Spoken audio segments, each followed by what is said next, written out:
तो hello friends, welcome back to my channel. और friend, आज के वीडियो सीरीज़ के अंदर हम डिस्कस करने वाले हैं HTML लिस्ट के बारे में। यानी बेसिकली HTML में कितने लिस्ट होते हैं, किस तरीके से हम उसका यूज़ करते हैं, क्या उसका प्रोसीजर होता है। इससे प्रोज लेक्चर में हम लोगों ने बहुत सारे टॉपिक को कवरअप किए हैं। अगर आपने उन वीडियोज़ को नहीं देखा तो एक बार वीडियोज़ को देख लीजिए ताकि जो पुराना कंसेप्ट है आपका क्लियर हो जाए। तो यहाँ पर सबसे पहला पॉइंट कह रहा है कि there are the 3 types of list in HTML। यानी 3 प्रकार के जो लिस्ट होते हैं वो होते हैं।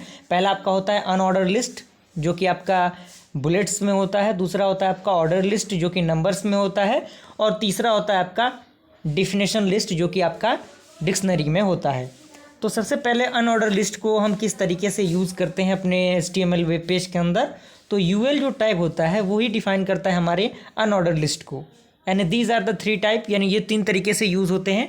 पहला आपका होता है स्क्वायर के फॉर्मेट में, दूसरा आपका डॉट के फॉर्मेट में, तीसरा आपका सर्कल के फॉर्मेट में। जैसे मान लीजिए एक आपको पॉइंट देना है तो आप इस तरीके से 2-3 पॉइंट सर्कल में दे देंगे, या फिर अगर आप इस तरीके से स्क्वायर में देना चाहते हैं तो पॉइंट दे सकते हैं, या फिर अगर आप डॉट देना चाहें सिंपल तो वो भी दे सकते हैं।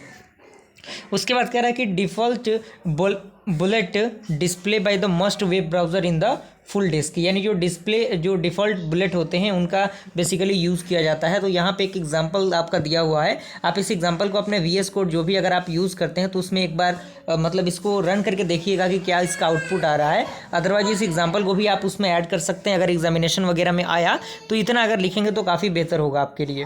उसके बाद आपका है ऑर्डर लिस्ट। तो इसके लिए हम OL का यूज़ करते हैं। OL टैग जो बिगिन होता है एंड ऑर्डर लिस्ट में, और इसका जो क्रिएशन होता है वो इस तरीके से होता है। जैसे मान लीजिए कि ऑर्डर लिस्ट हमने दिया तो लिस्ट में हमने पेन पेंसिल दिया तो वो क्या होगा, एक ऑर्डर में लिख के आएगा, यानी एक प्रॉपर ऑर्डर होगा उसमें।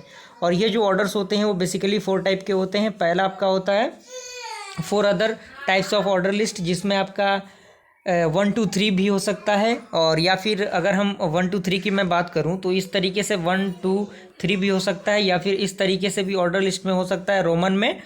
रोमन में भी हम लिख सकते हैं, या फिर अगर हम स्मॉल में लिखना चाहें A B और C, या फिर अगर हम कैपिटल में लिखना चाहें A B और C।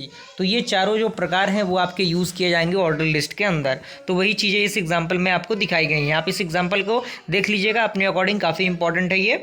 अगला आपका है डेफिनेशन लिस्ट। इसमें कह रहा है कि it is use to make the definition list as seen in directories using the DL tag. यानी DL टैग का हम यूज़ करते हैं इसको बनाने के लिए।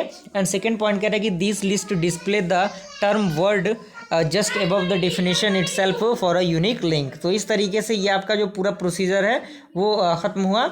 और यहाँ पे कुछ चीज़ें होती हैं जो फॉर्मेटिंग एलिमेंट होता है HTML के अंदर। तो यहाँ से वेरियस जो फॉर्मेटिंग एलिमेंट होते हैं वो HTML के अंदर होते हैं, जिसमें B आपका है बोल्ड टेक्स्ट के लिए। तो आप इस तरीके से बोल्ड टेक्स्ट का यूज़ कर सकते हैं। I होता है इटैलिक टेक्स्ट के लिए, तो इटैलिक टेक्स्ट का एग्जाम्पल आपको दिया है। उसके बाद SUP होता है सुपर स्क्रिप्ट टेक्स्ट के लिए, तो उसके लिए भी आपको बताया गया। जैसे कोई इक्वेशन होता है, उस इक्वेशन को हम किस तरीके से लिखेंगे, क्या उसका प्रोसेस होगा।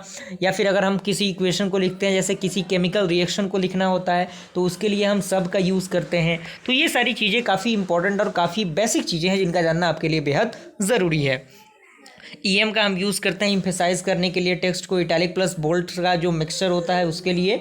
और U हम यूज़ करते हैं अंडरलाइन करने के लिए। और उसके बाद मार्क हम यूज़ करते हैं उस चीज़ को मार्क करने के लिए। तो यहाँ तक पूरा कंप्लीटली आपको समझ में आ गया होगा प्रोसेस। वीडियो पसंद आया लाइक ज़रूर कीजिएगा। जल्दी मिलता है ऐसे इंटरेस्टिंग वीडियो के साथ, तब तक के लिए थैंक यू।